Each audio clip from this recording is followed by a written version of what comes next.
Do you have ripe bananas at home? Don't throw them away. Let's turn them into the softest, most delicious homemade banana bread.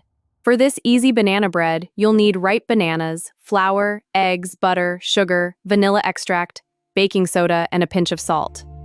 Start by peeling 3 ripe bananas and placing them into a large mixing bowl. Mash the bananas until smooth and creamy.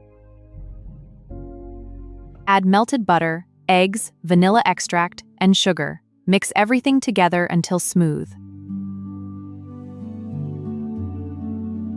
Now add flour, baking soda, and a pinch of salt. Gently fold the mixture until fully combined. Pour the batter into a lined loaf pan and smooth the top evenly.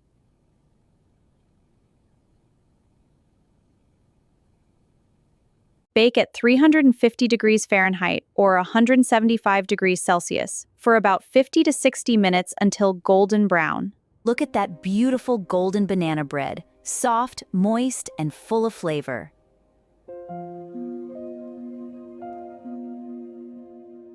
Would you try this homemade banana bread recipe? Don't forget to like, share, and follow for more easy homemade recipes.